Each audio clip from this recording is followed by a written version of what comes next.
नमस्कार, मैं हूं सुषमा विश्वकर्मा और आप देख रहे हैं metro news pinch. Vasai Virar महानगर पालिका 2026 चुनाव को लेकर तैयारियां तेज रफ्तार पकड़ चुकी हैं। लंबे समय के बाद वसई विरार में चुनाव होने जा रहे हैं। सभी राजनीतिक दल अपने चुनावी प्रचार को पूरी ताकत के साथ आगे बढ़ा रहे हैं। इसी चुनावी सरगर्मी और स्थानीय मुद्दों पर चर्चा के लिए हमारे साथ मौजूद हैं हितेंद्र ठाकुर जी, जिन्हें हम अप्पा के नाम से भी बुलाते हैं। नमस्ते। बहुत बहुत स्वागत है सर आपका हमारे शो में। सर, तो बीएमसी चुनाव को लेकर आपकी क्या तैयारी है? पूरी तैयारी है। आज तक हमने जो काम किए, मतलब पानी का हो, रस्तों का हो, जी। आज तक मेरे कार्यकाल में जी। हमारा कोई भी त्योहार, गणपति कभी खड्डे में गए नहीं, नवरात्रि कभी खड्डे में गए नहीं, दिवाली कभी खड्डे में गई नहीं, नया साल, क्रिसमस, ईद कभी खड्डे में गई नहीं। इस साल पहली बार देखा लोगों ने खड्डे में सब त्योहार हो रहे। आज भी जिनको चुन के दिया उनका स्थानिक प्रशासन पे कोई कंट्रोल नहीं, कुछ काम नहीं करते। 5.5 साल से तो महानगर पालिका में प्रशासक बैठे थे। प्रशासक बोले तो डायरेक्ट यूडी के अंडर आता है और खाली पैसे लेके लोगों का भर्ती करना, बदली करना, यही धंधे चल रहे हैं। और 1.5 साल में कुछ फर्क गिरेगा लोकसभा विधानसभा के बाद, ऐसा लोगों को लगा था, लेकिन दुर्भाग्य से कुछ हुआ नहीं। हमने किए हुए काम, आज पानी का, जब मैं एमएलए बना तब 60 लाख लीटर पानी आता था, आज 42 करोड़ लीटर पानी, मतलब 420 एमएलडी, एक एमएलडी बोले तो 10 लाख लीटर, इतना पानी लाया है। बिजली के अलग अलग सब स्टेशन लगाए। 90 में 6 बजे के बाद ट्यूब लगती नहीं थी घर में, तो बिजली के अलग अलग सब स्टेशन लगाए। जो अस्पताल में मरीज गिने चुने ही बेड थे, मतलब पीएचसी के पास ही, तो वो नगर पालिका और महानगर पालिका के माध्यम से 618, आपको आश्चर्य लगेगा कि लगभग 25,000 डिलीवरीज पूरे तालुका में होती है। उसमें से आधी डिलीवरी हमारे नगर पालिका, महानगर पालिका के अस्पताल में होती है, मतलब आधी। 150-200 हॉस्पिटल है, उनमें आधी होती है और हमारे अस्पताल में आधी है, और वो भी नॉर्मल डिलीवरी, मतलब सीजरिन, जो आजकल फैशन बना है, दूसरे अस्पताल में एडमिट किया कि सीजरिन 50-60% करते, हमारे अस्पताल में 10% जितना भी सीजरिंग का रेट नहीं है। आयुर्वेदिक दवाखाना चालू करने वाले मेरे ख्याल से वसई विरार पहला महानगर पालिका होगी। और उसके साथ साथ अस्पताल में केस पेपर बनाने का 1 रुपया भी चार्ज किया जाता नहीं। अभी जब 10 जुलाई था 2024, तो उस वक्त के सीएम, इन्होंने 9 तारीख को क्षितिज को कहा ये 25 करोड़ का चेक, 250 करोड़ आपके डिमांड पे हमने मंजूर किए, ये 25 करोड़ का चेक लो और कल नारियल फोड़ो। हमने वो नारियल 10 जुलाई को फोड़ा। 25 करोड़ रुपया महानगर पालिका के अकाउंट में जमा हुआ, आज तक एक खड्डा भी नहीं खोद सकी। ये दुर्भाग्य है कि जिधर पैसा देखे, वो अस्पताल बनता है 1.5-2 साल में, तो 400 बेड उधर बढ़ेंगे, और जो अभी इलाज होते नहीं, मतलब कैंसर बिंसर जैसे या हार्ट सर्जरी, वो सभी सर्जरी उधर होना चालू होगा। वो अस्पताल के लिए 250 करोड़ रुपया मंजूर कराने का काम हम लोगों ने किया था। तो ये जो सब काम किए हुए, या आपको आश्चर्य लगेगा कि हमने मेट्रो पास करा के लिए, मेट्रो भाईंदर से लेके यहाँ एवरशाइन तक, ग्लोबल सिटी, वहां तक, मतलब भाईंदर खाड़ी ब्रिज पे व्हीकल के लिए ब्रिज और ऊपर से मेट्रो, मतलब डबल डेकर ब्रिज, ये सब पास करवा के लिए एक कागज इधर रखे। ध्यान में आया रिंग रोड, मतलब चारों शहरों को एक साथ जुड़ाने का काम ये रिंग रोड करेगा, और इससे आना जाना एकदम इजी होगा। उसके साथ साथ विरार हाईवे से अरनाला, सोपारा हाईवे से निर्मल, वसई हाईवे से, मतलब सातुली और वाल्यू दोनों फाटे से वसई गांव, नायगांव हाईवे से नायगांव, उसके साथ साथ जो बोईदापाड़ा का रास्ता है, वो बोईदापाड़ा का रास्ता, और रेंज ऑफिस में इंडस्ट्रियल एरिया है वहां का रास्ता, इतने सब काम हमने मंजूर करवा के लिए दुर्भाग्य से आज तक उसका टेंडर निकाल नहीं सके। जो नए चुन के आए वो बराबर है। इसके साथ साथ 5 रेलवे ओवर ब्रिज ये मंजूर करवा के रखे। विरार ईस्ट वेस्ट जोड़ने वाला ब्रिज विराटनगर से, नाला सोपारा उस्वाल नगरी में ब्रिज, नाला सोपारा अलकापुरी में ब्रिज, और वसई उमेड़मान और वसई का जूना ब्रिज रिनोवेट करके नया बनाने के लिए। उसके साथ साथ 9 फ्लाईओवर पास करा के लिए, विरार फाटा,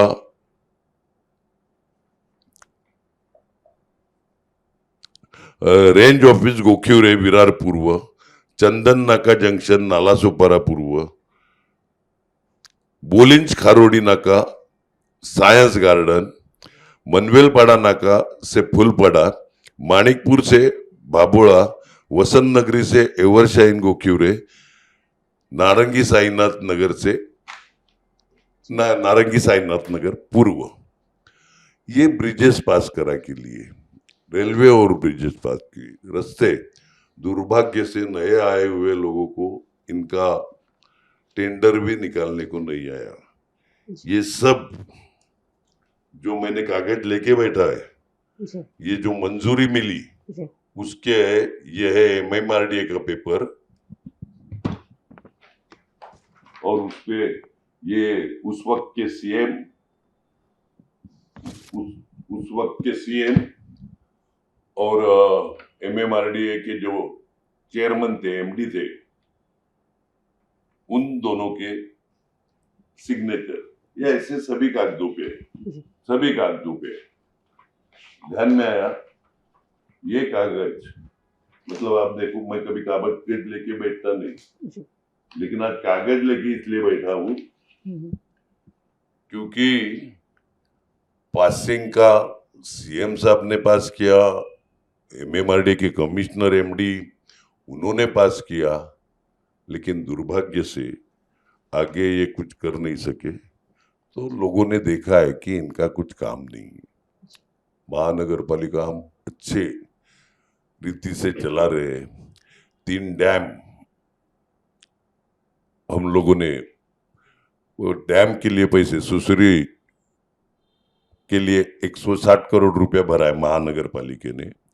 खुलसापाड़ा 1, खुलसापाड़ा 2, इन दोनों डैम के लिए भी पैसे महानगर पालिका ने दिए। जल्दी वो बन जाएंगे, मतलब 420 के आसपास पानी आज MLD आ रहा है, और उतना ही पानी भविष्य में मिलने के लिए हम लोगों ने तजवीज करके रखी है, और ये कामों के जोरों पे हम इलेक्शन लड़ते हैं।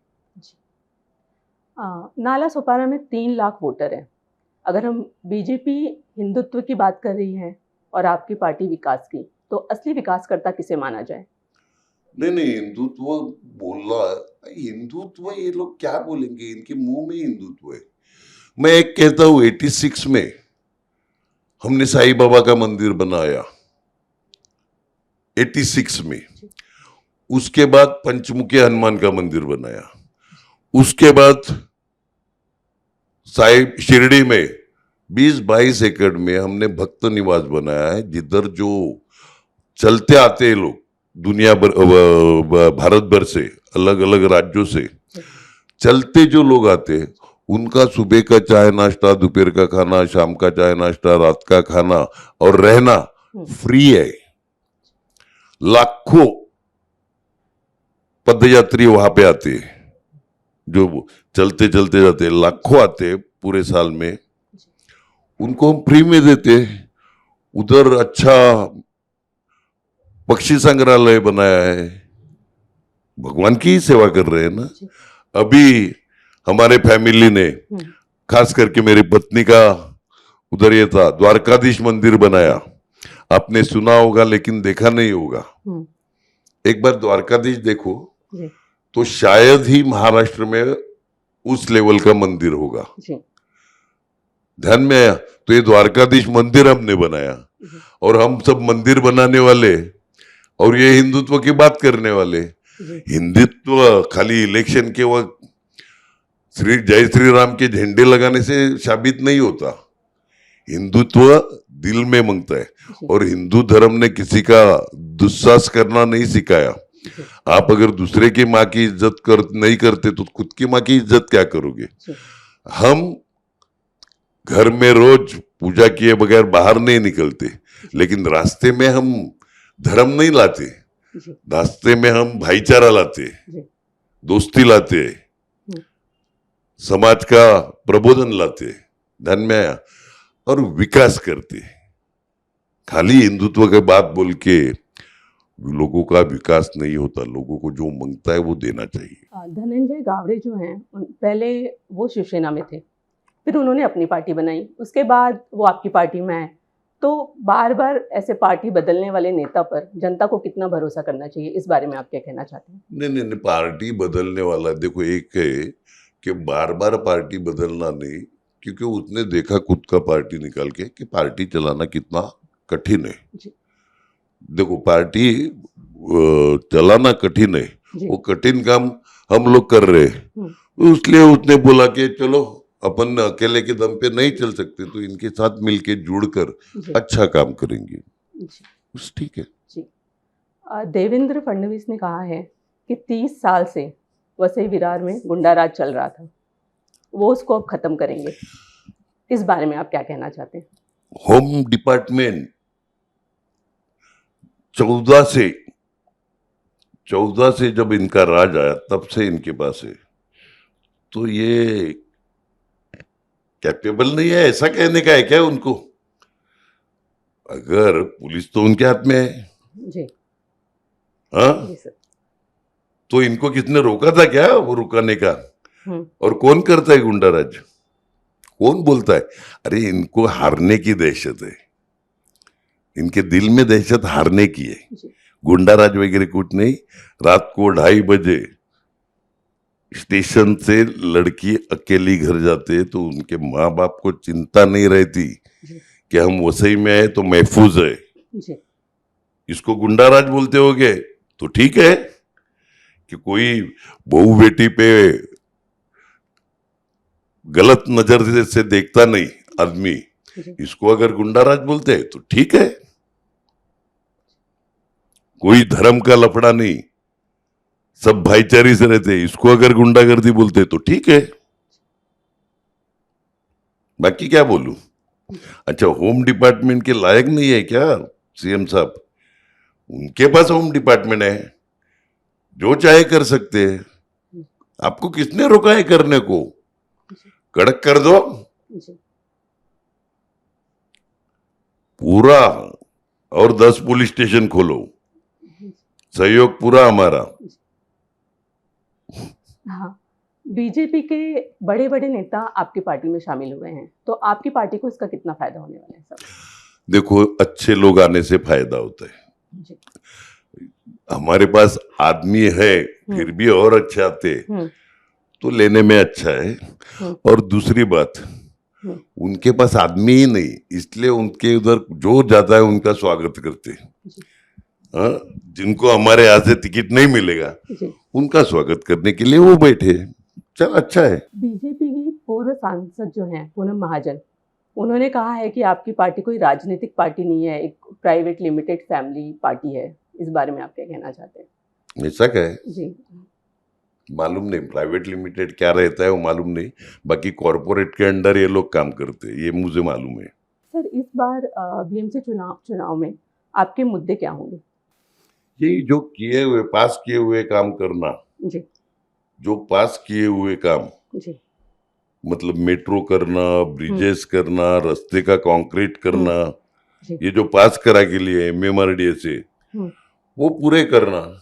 उसके साथ साथ जो डैम पास किए, आगे का भविष्य देख के उस हिसाब से पाइपलाइन का प्लानिंग करना। हाँ, अच्छा हॉस्पिटल जो अभी और एक बन रहा है, बनने वाला है, मतलब इन्होंने खड्डा भी नहीं खोदा, 25 करोड़ रुपया दे के भी, तो वो अस्पताल आते साल 2 साल में पूरा करना है। और लोगों को उधर, मतलब जो आज हम लोग ट्रीटमेंट नहीं कर सकते वसई में, कैंसर की या हार्ट अटैक, हार्ट की सर्जरी वगैरह, तो ये सभी ट्रीटमेंट के लिए वो अस्पताल करना, पीने का पानी देना, शहर में शांति रखना, अच्छे रास्ते, ट्रांसपोर्ट, परिवहन सेवा। आपको मालूम नहीं होगा तो मैं कहता हूँ कि मीरा भाईंदर 40 करोड़ लॉस, थाना 40-50 crore loss, Kalyan Dombivli loss, Mumbai 600 crore loss. हम 1000 रुपया क्यों नहीं, लेकिन एक बस पे कमाते हैं, क्योंकि हमने प्राइवेट को दिया है। लेकिन रेंट क्या रखने का, वो बस के हिसाब से ही रखने का। जो ST है उसका जो रेंट है वही रेंट लेने का, मतलब गवर्नमेंट रेंट। वो प्राइवेट चलावे, ड्राइवर रखे, ये रखे, बस उसकी, और 1000 रुपया हमको देता है। मतलब हमने 40 करोड़ प्लस 1000 रुपया एक बस पे कमाते। मतलब इतनी कमाई हम करते, आज तक एक भी परिवहन सेवा नफे में नहीं है, हमारी ही खाली नफे में है। तो ये हम लोग करते हैं कि लोगों का पैसा अच्छे तरीके से यूज होना चाहिए। सर, अभी 41 अवैध बिल्डिंगें तोड़ी गई हैं, तो उधर के लोगों को रास्ते पे लाया। हाँ। मेरे कार्यकाल में किसी को घर बेघर नहीं होना पड़ा। उस 41 बिल्डिंग वालों के पास इलेक्शन से पहले लोकसभा विधानसभा के जाके कस्में खाई थी इन्होंने, वादे किए थे, हाँ, कि टूटने नहीं देंगे, और सत्ता में आते ही तोड़ डाली। यही विधानसभा में प्रश्न पूछते हैं अवैध घरों का 49% इलीगल है, ऐसा जवाब देते और कार्रवाई की मांग देते। यही कार्रवाई की मांग करते, यही रोने को उधर जाते।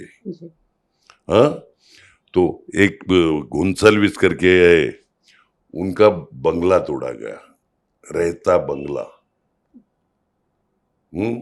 दूसरों के घर, ये सब कमाल इन लोगों ने किया मेरे कार्यकाल में। एक भी, क्योंकि गरीब आदमी रहते थे, उनका हमने कभी टूटने नहीं दिया। वसई विरार में जल भराव और अवैध निर्माण, ये एक समस्या है, तो इसके लिए आप क्या कर रहे हैं? जल भराव, देखो, अगर बहुत पानी नदी को आ गया और ऊपर से जोर में बारिश है और ये है हाई टाइड, तो उस वक्त टेम्परवरी होता है, बाकी जल भराव होता नहीं, क्योंकि ऑटोमेटिक गेट वगैरह जो हम लोगों ने लगाए थे, पानी अंदर नहीं आवे उसलिए। उसके वजह से एक आध दिन दूसरा दिन होता है। हाँ, अवैध के बारे में 5.5 साल से प्रशासन ही बैठा है। उसके पहले और एक देखो, क्या नागपुर में अवैध नहीं है, थाना में अवैध नहीं है? ये जो बोल रहे हैं ना अवैध की बात, कल्याण डोंबिवली में क्या है? कल्याण डोंबिवली का एक वीडियो दिखाता हूं मैं आपको। मराठी में मुलाकात है, एक नामांकित पेपर, अच्छे पेपर ने, नामचीन पेपर ने परिसंवाद लिया था वहां पे। तो उधर के लोग बोलते बजबजपुरी मराठी में का उकिरडा, उकिरडा बोले तो जो पूरी गंदगी रहती है, वो कल्याण डोंबिवली शहर को इन पॉलिटिशियन ने किया। उधर राज किसका है? भाजपा का ही है ना। मांगता है तो मैं आपको क्लिप दिखाता हूँ। आणि मग गडकरी साहेब बोलतात का रेडी शहर लाज वाटते तुमचंच राज्य आहे ना, मी अतिशय ध्यानाने माहिती बोलतो. उकिरडा झाला कल्याण मुलीचा कोणतंही नियोजन नाही. आमच्या स्टेशनला उतरल्यानंतर आम्ही कल्याणात राहतो हे सांगण्याची लाज वाटावी एवढे ठाण्याची सिटी. ये उधर के ही लोग बोलते हैं हमको शर्म आती है कल्याण डोंबिवली, और वो आके इधर हमको सल्ले देते। जी सर, ठाकरे बंधुओं की राजनीति का यहाँ की स्थानीय राजनीति पर कितना असर होगा? नहीं, उनका यहाँ के स्थानीय राजनीति पे उतना असर नहीं होगा। मुंबई में होगा, अच्छे तरीके से होगा। सर, एक बार आपने कहा था कि आपको पुराना हितेंद्र ठाकुर ना बनने दिया जाए, इस बारे में आप क्या कहना चाहते हैं? क्या पुराना मतलब क्या? पुराना मतलब क्या? पहले आप थे जैसे। क्या था? क्या था मैं? वो तो बोलो सर, ये आप बता सकते हैं अच्छे से। नहीं, मैं अच्छा ऐसा ही हूँ। ये स्टेटमेंट आया था। मैं आज जी सर, मैं शुरू से ऐसा ही हूँ। ध्यान में आया क्या? जी बेखौफ, अच्छा, बिंदास। तो आप कह रहे हैं कि जैसे आप पहले थे वैसे आप अभी भी हैं। अभी भी है। जी बिल्कुल। सर, अगर आप इलेक्शन जीत जाते हैं, अगर नहीं, हम 115 जीतने के लिए लड़ रहे हैं। देवेंद्र फडणवीस ने ये भी कहा है कि वसई विरार को चौथी मुंबई बनाएंगे। अभी क्या है मालूम है क्या? उनको ही ध्यान में नहीं रहता। एक बार बोले तीसरी मुंबई बनाएंगे, एक बार बोले चौथी वसई बनाएंगे। तीसरी मुंबई और चौथी मुंबई आप क्या बनाने वाले हो? कैसे बनाने वाले हो? वो तो बोलो। तीसरी चौथी मुंबई बनाने के लिए क्या बन चुकी है ऑलरेडी। आज दुनिया का सबसे ज्यादा आबादी बढ़ने वाला शहर वसई विरार है। दुनिया का परसेंटेज वाइज देखो ना आप, तो दुनिया का सबसे ज्यादा बस्ती बढ़ने वाला शहर वसई विरार है, और उनको सुविधाएं देनी पड़ती है। और लोग वसई विरार में प्रेम है, प्यार है शहर पे, इसलिए नहीं आ रहे हैं क्योंकि मुंबई में उनको घर परवड़ते नहीं। मुंबई में बजट उनका बैठता नहीं।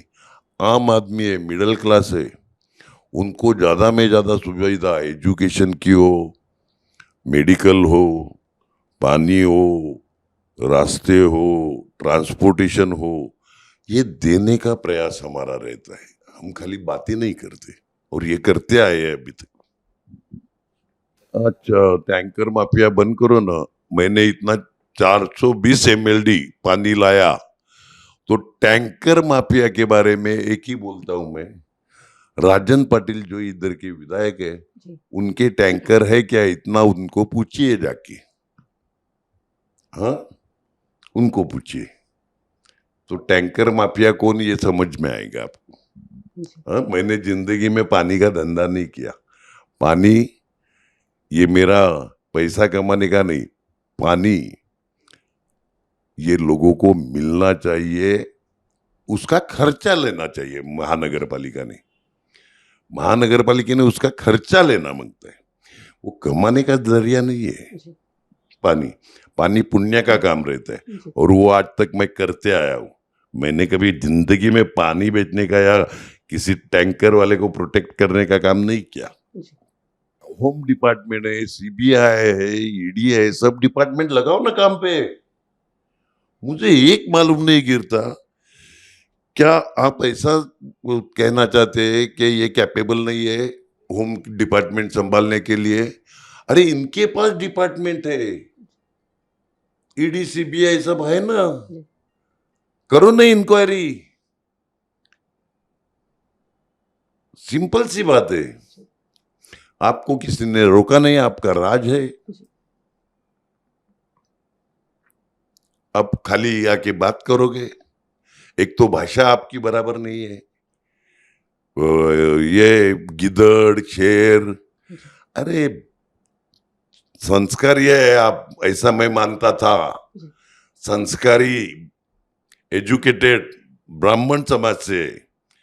तो आप, मेरे को मालूम है कि वसई में आने के बाद मेरे खिलाफ ही बोलना पड़ेगा, लेकिन खिलाफ बोलने के लिए गाली गलौज करना ही बाकी रखा है उन्होंने सभ्यता से मेरे अपोज में भाषण किया होता तो अच्छा लगता।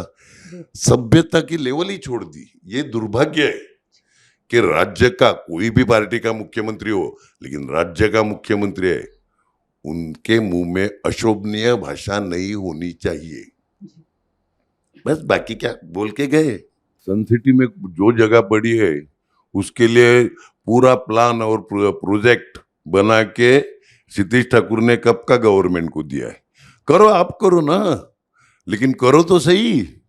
अरे उनको जमीन पता नहीं, कुछ नहीं, 25 करोड़ रुपया आया, 10 जुलाई 24 को महानगर पालिका में जमा किया, 1.5 साल हो गया, एक खड्डा नहीं खोद सके। 250 करोड़ गवर्नमेंट देने वाली है, जगह नाम पे है महानगर पालिका की, हाँ, उधर कुछ कर नहीं सके ये लोग। क्या बोले इनको, इनकी कैपेसिटी, ये जो मैंने सब कागज दिखाए आपको, हाँ, वो पास हुए काम, टेंडर निकालना, इतना ही बाकी है, वो नहीं कर सकते, क्या करेंगे बाकी। मेरे पास लोग ज्यादा है, मेरे पास डिमांड ज्यादा था, सबको मैं टिकट दे नहीं सकता था, इसलिए शायद गए होंगे, लेकिन प्यार तो मेरे पे ही करेंगे, वापस आएंगे वो। जनता होशियार है, मैं एक ही कहूंगा आपको, जनता पढ़ी लिखी नहीं होगी ना, हमारे इधर तो पढ़े लिखे भी बहुत है, लेकिन पढ़ी लिखी नहीं होगी ना तो भी अंगूठा छाप आदमी को भी सर रहता है, वो भले अंगूठा छाप होगा, उसको व्यवहार समझ में आता है, कौन अच्छा है। 12 महीने चाय ठंडा पिला के कौन अपनी समस्या सुनता है, और इलेक्शन के वक्त कौन आते हैं। आप दुनिया में एक भी आदमी नहीं दिखा सकते मेरे को कि मैं ऑफिस में हूं और मिलने आया और मैं मिला नहीं। चाय ठंडा पिला के सबके प्रॉब्लम 12 महीने सुनता हूं मैं। इसके लिए जनता में हम है। मेरे को आया हुआ फोन, मैं अभी इधर मुलाकात में हूं तो नहीं उठाऊंगा, बाकी आया हुआ फोन खटक से उठाता हूँ, नाम है नहीं है, पहचान का है, दुश्मन का है, दोस्त का है, ये कुछ देखता नहीं। तो सभी को सहयोग करने की भूमिका रखी है हमने, बस इतना ही। इन लोगों ने घरे पक्के करने की इशारे करेंगे, करो, किसने रोका है आपको। आपके 14 से लेके आज 12 साल हो गए, आप बैठे हैं उधर, आपको किसने रोका है। आपने ही बिल्डिंग तुड़वाई और आज बोलते हैं वैध करेंगे, करो ना। आपके हाथ किसने अटकाए भाई, आप करो, हम राह देखते। लोगों का फायदा हुआ तो अच्छा ही है, उसमें कोई ये नहीं। पहले वो जो 41 बिल्डिंग वालों को तो घर दो, 41 बिल्डिंग वालों को तो घर दो, रास्ते पे आ गए बेचारे, वो तो नहीं देख रहे आप। मेरे इसमें राजकारण में समाज कार्य करने वाला जिसको अच्छा समझता है वो होगा। हिंदुत्ववादी वगैरह ऐसा नहीं, वो अच्छा इंसान होगा, अच्छा आदमी होगा, जो लोगों से अच्छे तरीके से बर्ताव करेगा, अच्छे तरीके से बात करेगा, काम करने की 100% प्रयास करेगा, ऐसा आदमी होगा। वो किसी भी जाति का हो सकता है, किसी भी धर्म का हो सकता है, किसी भी क्षेत्र का हो सकता है, लेकिन वसई में रहने वाला होगा और वो हमारा ही होगा। बहुत बहुत शुक्रिया आपका हमसे बात करने के लिए। धन्यवाद, आपने भी मुझे काफी अच्छे प्रश्न विचारे और आप जो भी पूछे उसकी ईमानदारी से जवाब देने का प्रयास मैंने किया। आशा करता हूँ लोगों को मेरे जवाब ठीक लगेंगे। धन्यवाद। तो ये थे हितेंद्र ठाकुर, जिन्होंने बीएमसी इलेक्शन पर अपने विचार हमसे साझा किए। अब फैसला जनता का है।